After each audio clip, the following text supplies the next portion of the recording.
Practice, যার মাধ্যমে সুন্দরভাবে কৃষি করা যায়। যেমন কিভাবে মাটি প্রস্তুত করতে হয়, শেষ কতদিন পর দিতে হয়।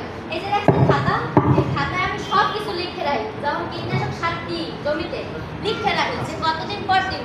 নাহলে তো আমার মনে থাকে না, আমি এই আজকে দিলাম 2 দিন পর ভুলে যাইতে পারি।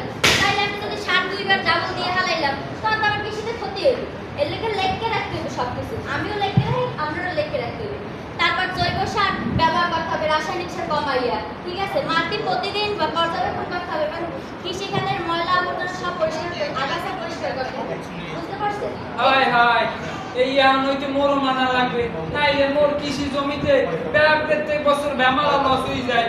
মোর নইতে এই তোর এই যে এই নিয়মগুলো সব মাইনে এবার চলমু, হলে মোরও কৃষিতে মানে উন্নত হইবে, মুইও লাভবান হবো। হয় হয় হয় চাচা, আপনার সব মানতে হইবে। এই গ্যাপ যদি ফলো করেন, দেখবেন এই আপনার কৃষি জমিও ভালো হইবে। বুঝলেন? আচ্ছা, এই যে গ্যাপ, এই গ্যাপটা আবার কি? এটা কি কোনো মেশিন নাকি নতুন হয়েছে নাকি? আরে চাচা, আপনি কি কিছু জানেন না? এই গ্যাপ কোনো মেশিন না। আপনি কি আমাদের দেখছেন কোনো মেশিন দিয়ে মানে মাটি চালাইতে?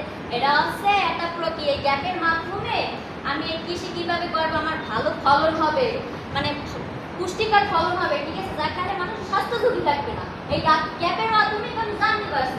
এর পরে এই অনুসরণ করে আমি ভালো ফসল ফলাইছি। দেখেন না কত সুন্দর সবুজ ফসল।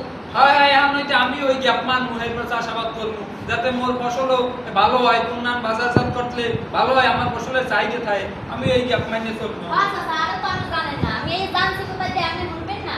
ওই যে কৃষি কর্মকর্তা আছে না, কৃষি কর্মকর্তাদের উপসহকারী কৃষি কর্মকর্তা আইসা আমাকে একটা প্রশিক্ষণ দিছিল যে কিভাবে গ্যাপের মাধ্যমে ভালো ফলন ফলানো যায়, এই যে কিভাবে মাটি পরিচর্যা করা যায়, জৈব সার ব্যবহার করতে হয়, এগুলো তো তারাই বলছে।